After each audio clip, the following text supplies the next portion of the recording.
Bom dia para todos nós. Bom dia, Camila. Sejamos todos muito bem-vindos a mais um momento do nosso encontro aqui de Divinópolis. Prazer grande de estar hoje aqui na presença de todos.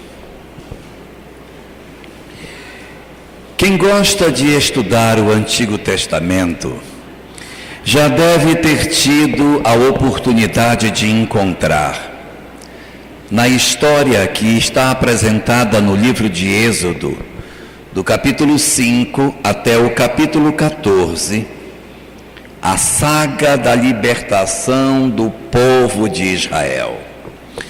Aquela história que nós bem conhecemos, que o povo estava escravo no Egito há 430 anos, quando Moisés aparece para promover a libertação do povo, subjugado pelo faraó. O faraó então determina que o povo não sairia, o povo era escravo do Egito, então evidentemente não fazia muito sentido que os escravos fossem libertados. Em função da negativa do faraó, começa uma sequência de pragas assim chamadas, as 10 pragas do Egito, em que o faraó experimenta o sofrimento sobre seu povo, e depois desse experimento o faraó diz que vai libertar o povo, e quando pensa-se que o faraó vai libertar, o faraó volta atrás, não vou libertar não. E o povo continua escravo. Acontecem mais pragas, o faraó diz, não, agora se parar a praga eu solto vocês. E novamente a praga é suspensa, o faraó diz que não vai mais libertar o povo e a condição se perpetua. E ocorre durante esse fenômeno 10 pragas diferentes. E a última delas, Macat Bechorot, a morte dos primogênitos, identifica o golpe mais profundo no coração do faraó. Quando o faraó experimenta esse tipo de dor, ele diz, eu não suporto mais. E deixa que o povo seja liberto. O povo então sai do Egito, juntando o que tinha e andando pelo meio do deserto em busca de uma outra oportunidade de vida, quando o faraó lá na frente se arrepende de ter libertado e volta para perseguir o povo que estava andando pelo deserto.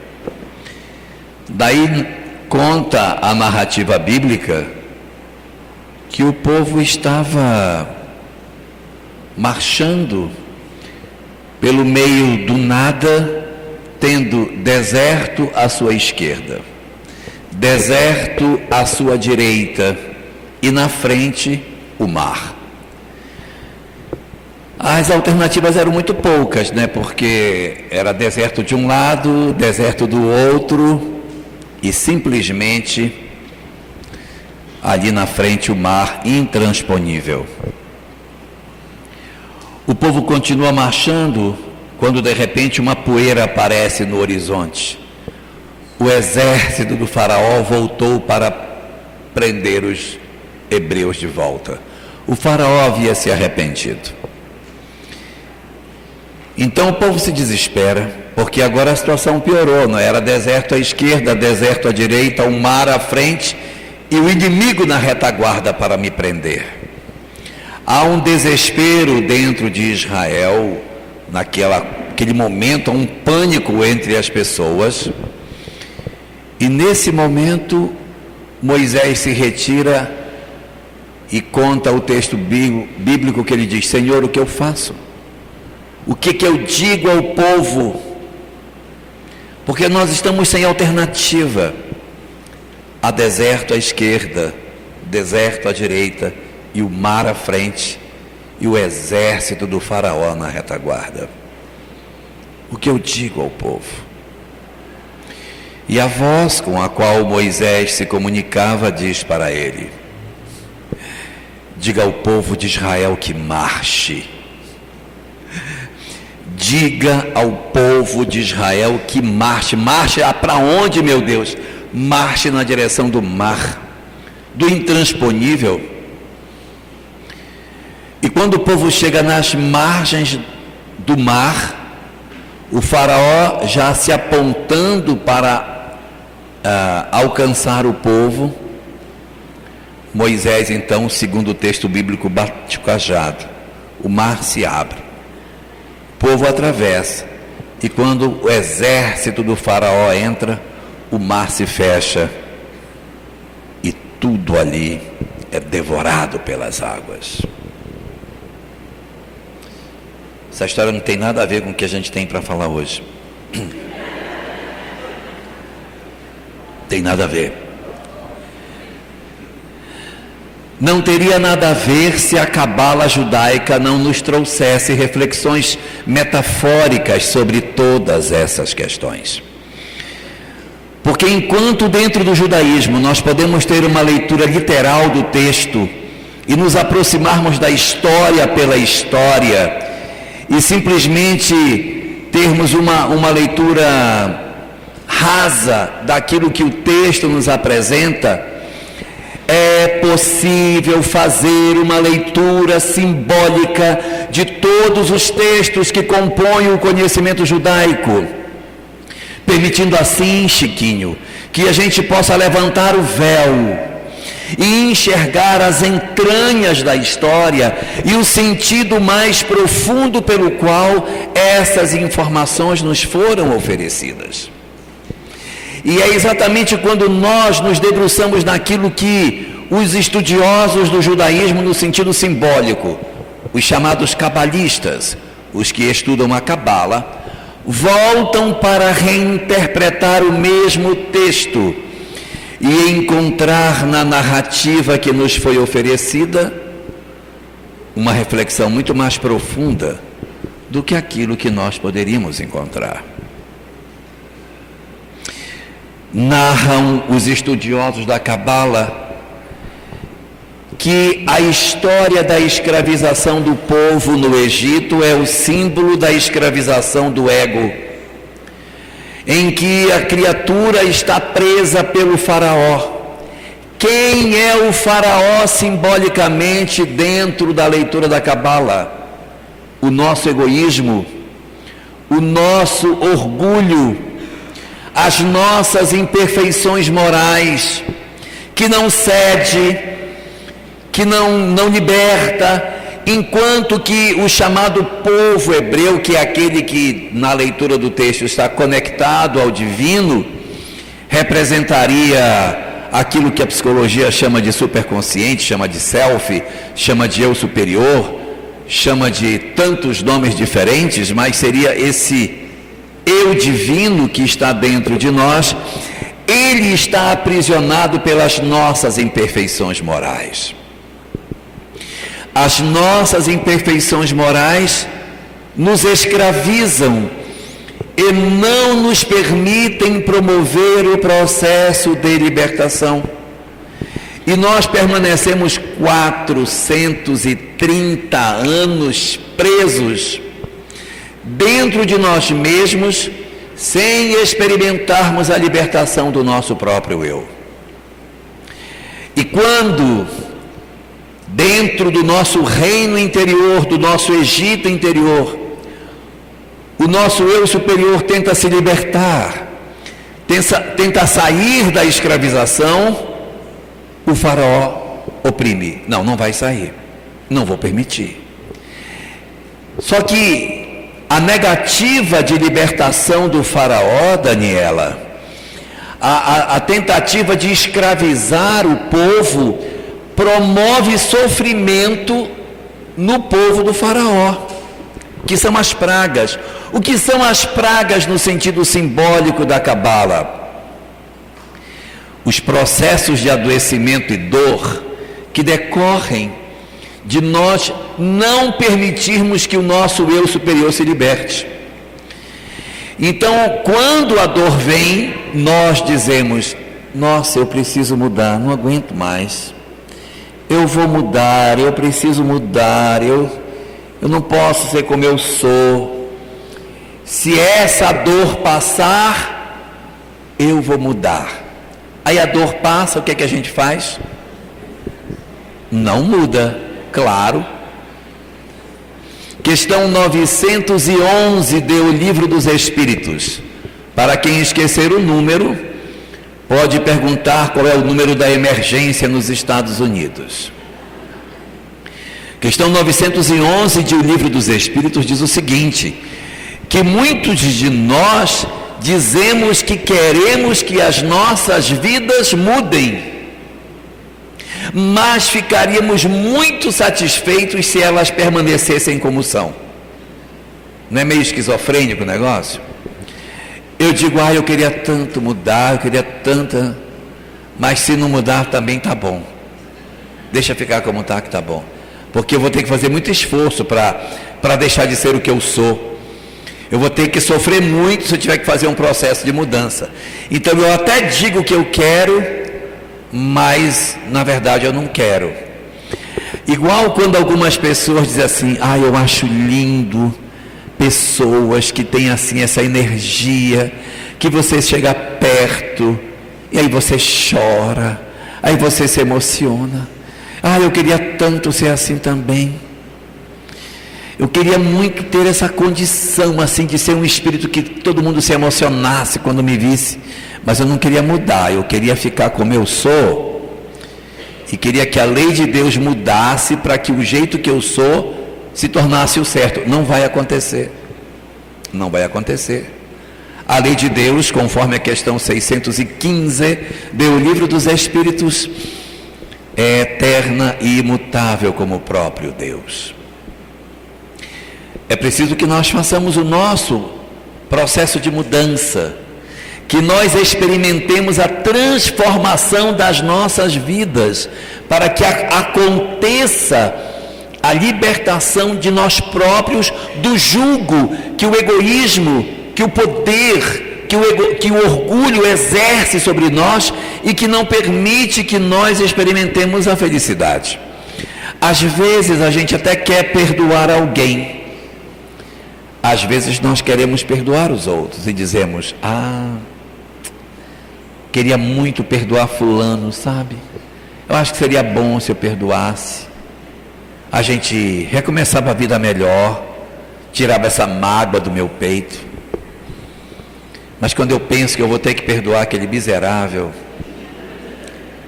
que me fez tanta raiva, não, deixa ficar como está mesmo, deixa ficar com raiva mesmo.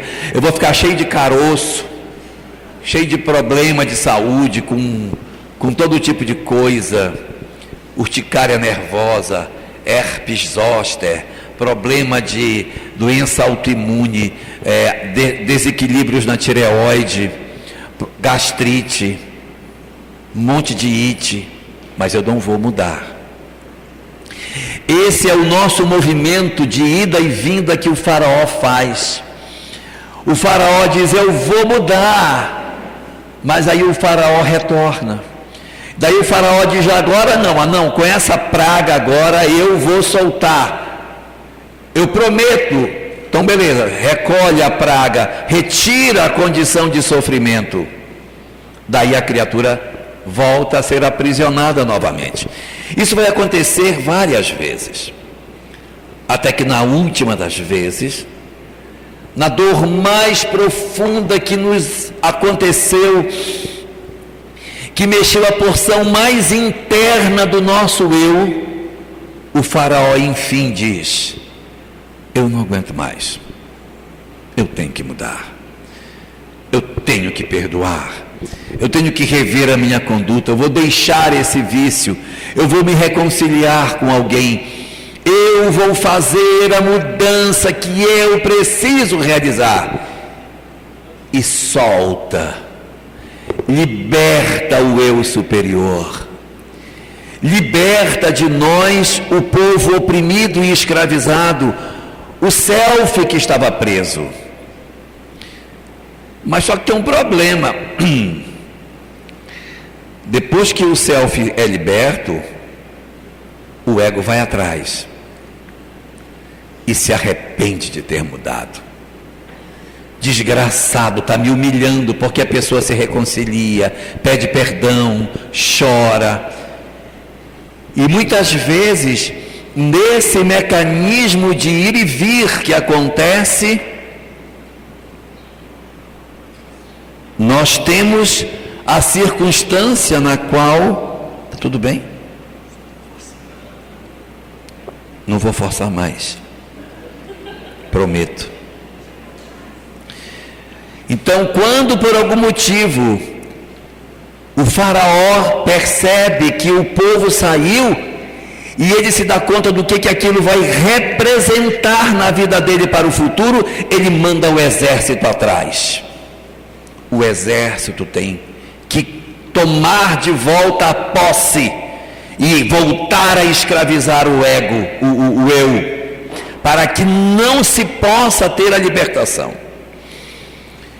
E isso às vezes produz em nós conflitos, que é o momento de convulsão do povo diante das circunstâncias. Porque as circunstâncias, Pedro, são difíceis. É o deserto à esquerda, é o deserto à direita e o impossível à frente. E quando Moisés pergunta o que eu digo ao povo, a resposta que ele obtém é: diga ao povo de Israel que marche. Que nós não tenhamos indecisões diante do nosso momento de transformação. Que acreditemos que somos capazes sim de atravessar o deserto e de realizar o impossível, que é a travessia do mar. Quem poderia imaginar que o mar pudesse se abrir? Gente, isso aqui tudo é uma parábola, pelo amor de Deus. Não quero que ninguém ache que eu estou falando de maneira literal, que as águas se abriram e tal. Esqueçam a literalidade. Estamos falando de uma grande parábola. Então, quando o self chega ali naquele lugar, é preciso tirar a coragem para atravessar o mar. Que, entre aspas, o milagre se dê, que você faça a ruptura definitiva com o ego.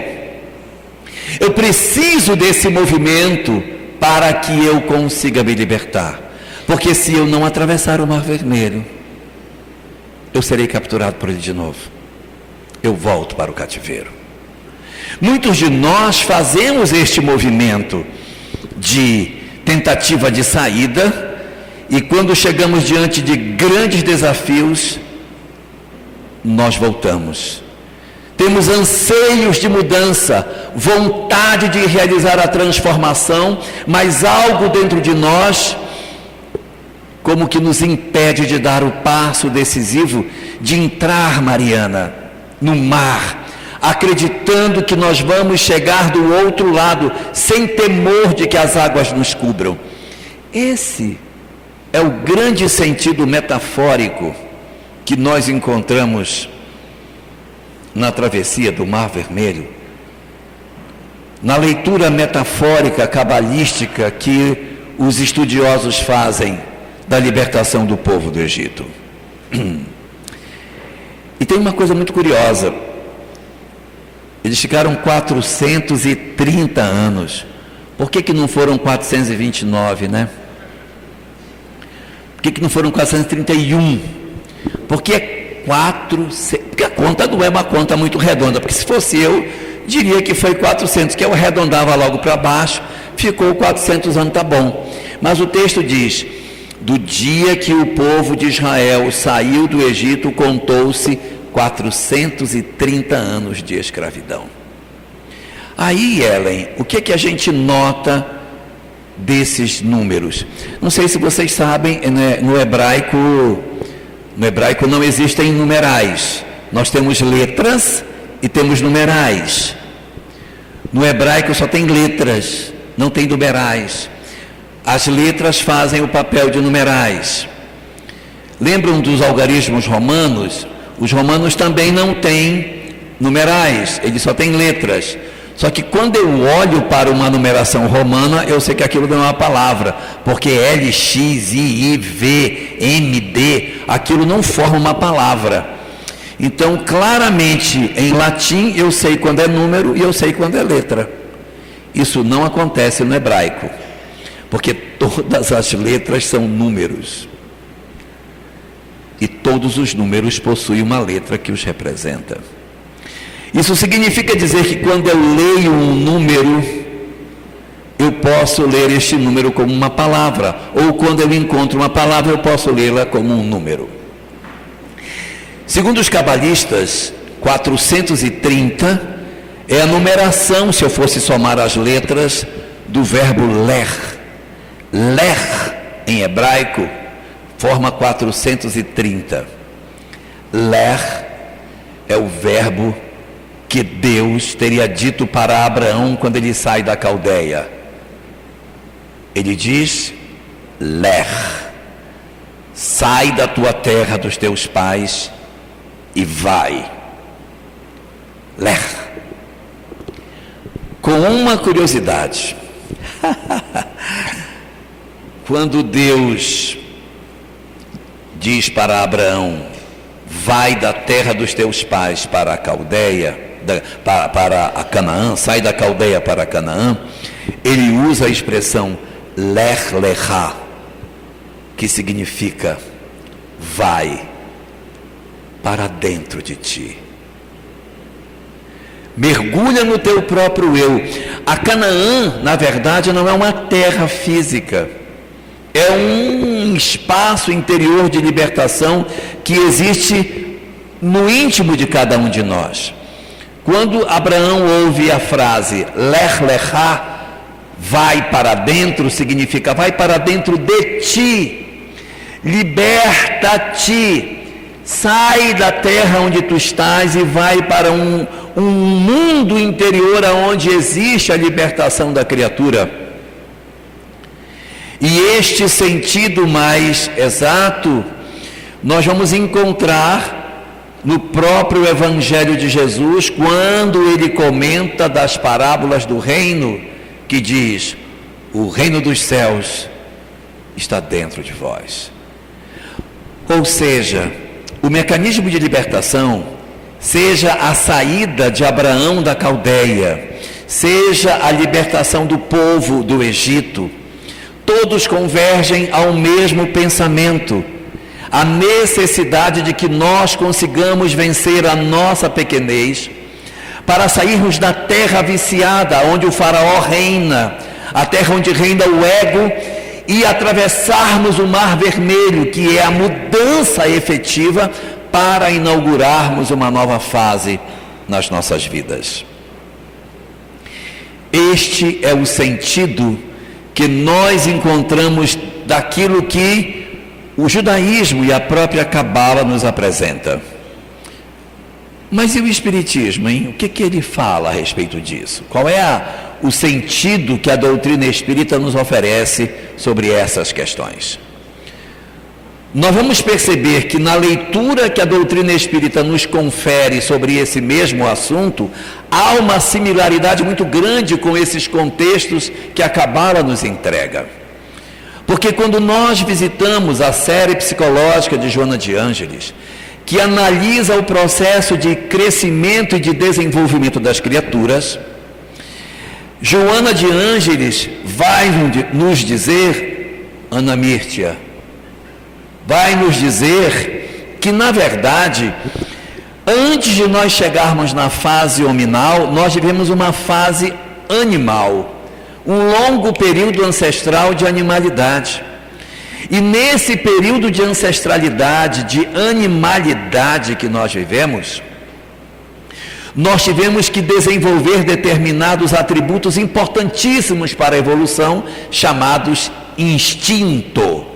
Se eu não desenvolver o meu instinto, eu vou morrer, o meu predador vai me comer, eu não vou saber procurar alimento. Eu tenho que desenvolver o meu instinto, morder, usar a garra, me esconder, fugir para um buraco. Eu tenho que ter uma estratégia de sobrevivência que o período animal me dá. a nossa ancestralidade, nós viemos do ramo dos primatas, a nossa ancestralidade era viver em grupo e se defender com pedra, com pau, com mordida. Se alguém invadisse o nosso território, era assim que a gente reagia.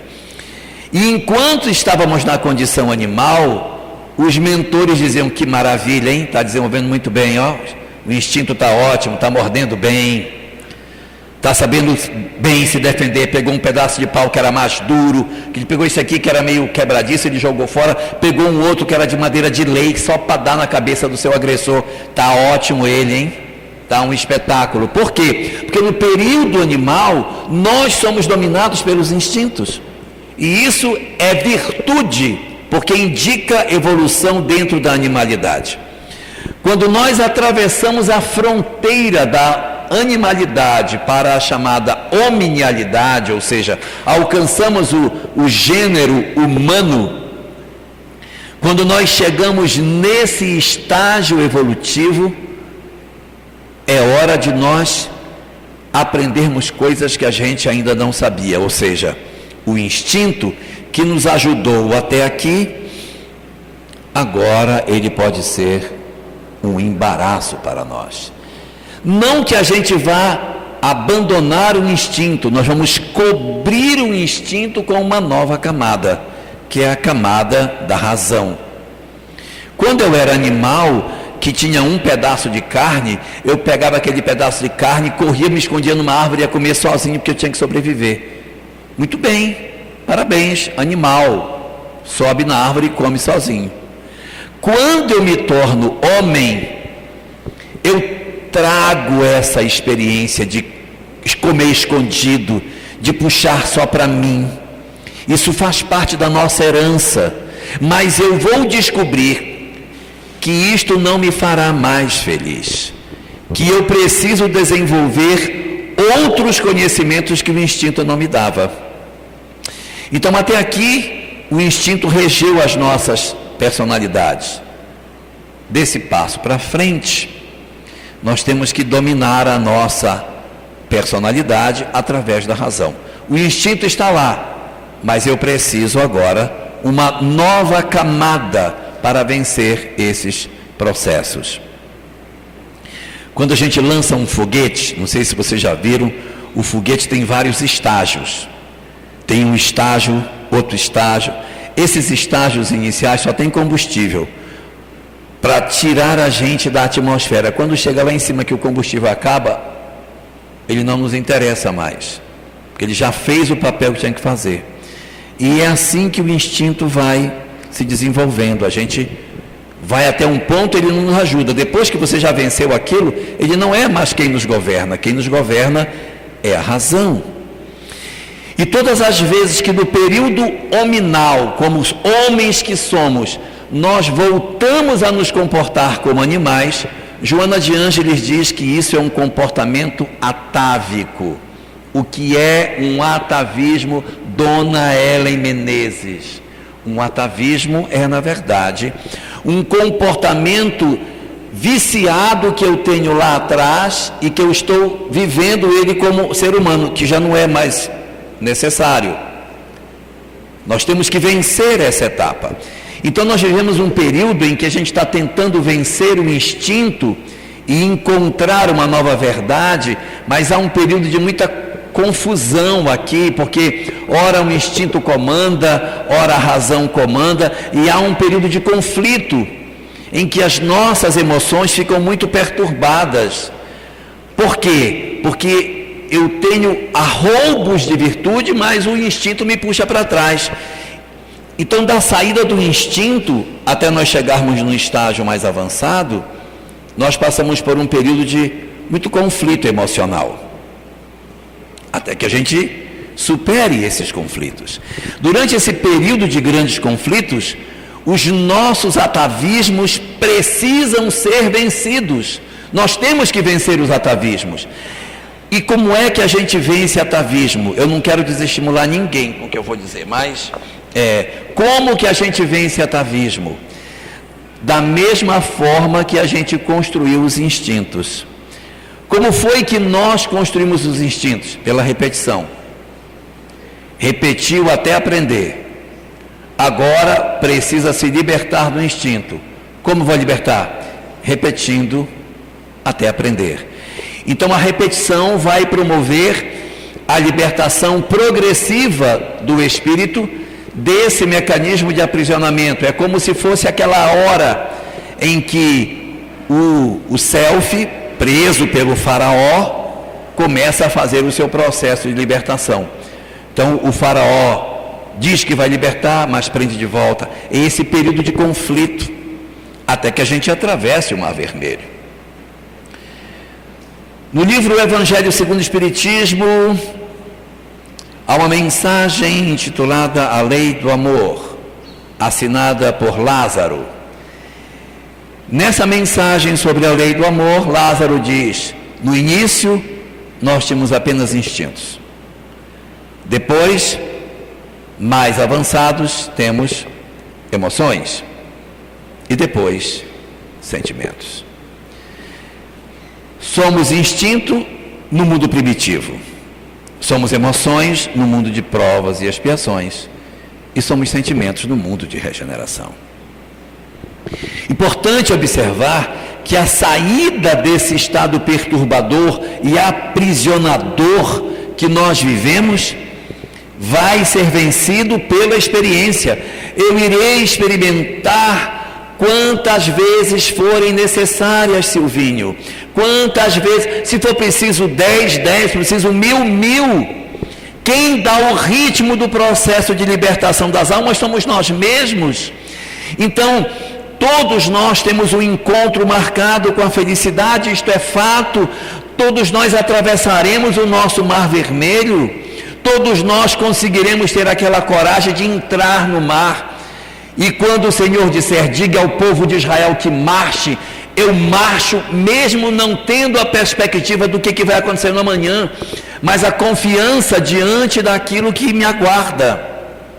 Então, este processo de libertação, ele vai acontecer para cada um de nós, não ao mesmo tempo, porque cada um de nós é um mundo individual onde o faraó reina. Cada um de nós tem dentro de si o seu eu aprisionado pelo ego. Nós vivemos um processo de escravização até que se complete para nós os nossos 430 anos e que nós ouçamos a voz dizer: Ler, lecha, ler, vai, avança, caminha. Diga ao povo de Israel que marche, que a gente siga, que a gente não tenha temor.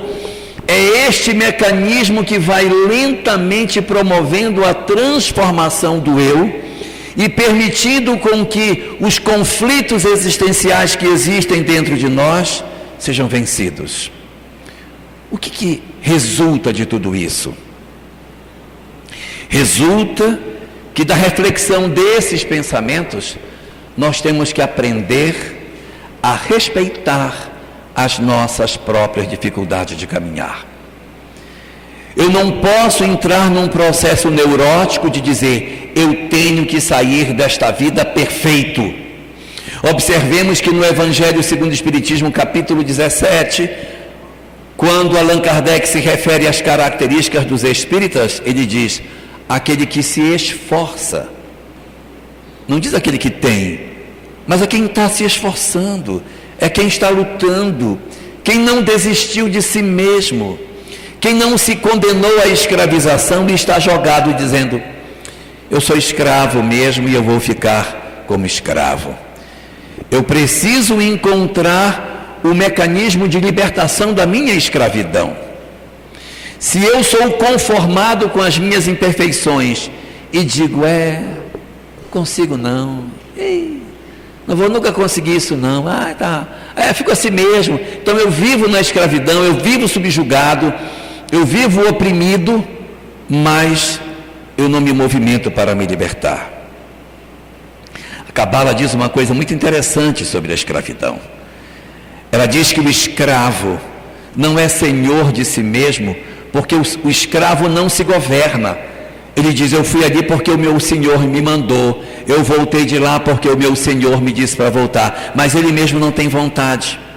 Na tradução que a Cabala faz, é como se nós disséssemos: eu fiz isso porque a minha mãe fez, porque meu marido fez, porque meu filho... Tem gente que culpa até a sogra pelas coisas que acontecem na vida dele. Você imagina. Então você tem sempre uma tentativa, quando é escravo, de responsabilizar o outro. O escravo nunca é responsável pelo que lhe acontece. Se eu quero saber se eu já estou livre ou ainda estou aprisionado, analise como que você analisa as suas próprias dores. Enquanto você transfere para outrem a responsabilidade por aquilo que lhe acontece, Fabiano, enquanto você está transferindo para os outros a responsabilidade do que acontece com você, você é escravo. Você ainda não se libertou, você ainda não promoveu a sua libertação espiritual. Somente quando eu descubro, eu sou o responsável pela minha vida. Somente quando eu, analisando a minha própria história, digo: o que acontece comigo é porque eu permito que assim seja. Sou eu que determino na minha história esta leitura para a minha própria condição espiritual. Então, nós vamos ter as experiências que a gente precise. Precisamos ter paciência conosco e, ao mesmo tempo, desejo de mudança. São dois mecanismos: o mecanismo que nos impulsiona a nunca desistir de nós, e o mecanismo de dizer: eu estou fazendo o que eu posso, então eu aceito as imperfeições que eu tenho, eu reconheço as fragilidades que eu possuo, eu não posso tentar mascarar e me libertar sem verdadeiramente não ter sido conseguido, porque eu posso mentir para mim mesmo. Então o povo de Israel luta dentro da história para tentar a libertação até que o faraó liberte. É a aceitação da nossa pequenez diante dos desafios que a vida tem. A vida vai nos convocar a isso. E uma das coisas mais bonitas que a gente tem dentro da perspectiva que a doutrina espírita nos oferece é entendermos que, ao mesmo tempo que temos um encontro marcado com a felicidade, nós temos que aprender a reconhecer quem nós somos. No momento que eu estou, eu ainda não dou conta disso, mas eu já dou conta daquilo. Eu estou o tempo todo tentando me libertar do faraó. Eu estou sempre lutando para a minha libertação. Eu não desisto de me libertar, mas eu não fujo se o faraó não for vencido. Então é preciso que a gente faça esta aceitação da nossa pequenez para que o período do instinto seja vencido, o período do atavismo, aonde nós temos os nossos conflitos, seja vencido, as nossas emoções sejam vencidas e nós inauguremos em nós o período seguinte, que é o período dos sentimentos. A doutrina espírita nos fala que o período que se seguirá ao período das emoções desencontradas é o período dos sentimentos superiores, que se assemelha muito com as características de um mundo de regeneração. O mundo de regeneração que a doutrina espírita nos aponta ainda não é um mundo superior, mas ele é fantástico, porque no mundo de regeneração é onde nós iremos nos regenerar. Ele não é mundo de regenerados, ele é mundo de regeneração. Lá que eu me regenero, é lá que eu faço o encontro com o meu eu profundo. É lá que eu consigo entender o sentido mais exato das coisas. É quando eu vou descobrir o propósito e iniciar verdadeiramente a minha marcha na direção da felicidade. O mundo de regeneração da doutrina espírita, ele faz um paralelo com o final do Apocalipse, em que haverá uma terra nova, um mundo novo, um ambiente novo para todos nós. E conta a literatura cristã que nesse mundo novo do final do Apocalipse, Jesus vai voltar, né? Vai ter a segunda vinda do Cristo. E o Espiritismo nos fala que a segunda vinda do Cristo não é em pessoa. A segunda vinda do Cristo é no coração dos homens. A segunda vinda do Cristo é a volta da sua ideologia para habitar conosco. Isto significa dizer que o período da regeneração é o período no qual nós teremos uma presença mais próxima com o Cristo. O Cristo habitará, não digo no mundo em si, mas em nós. É o nosso encontro com o nosso Cristo interior, com as virtudes excepcionais que são aguardadas por todos nós, na medida em que nós vencemos a nossa pequenez. Libertarmos-nos, portanto, desse mecanismo, existe uma imensa sabedoria, a sabedoria de dizer que eu não posso desistir de mim mesmo e que lutarei para a minha libertação até que eu assim consiga, sem temor, marchando pelo deserto, sem medo, que eu faça desta forma, mas ao mesmo tempo, sem a crença de que eu serei imediatamente perfeito, porque para a tentativa da libertação, 10 pragas aconteceram, 10 etapas até que a maturação chegasse.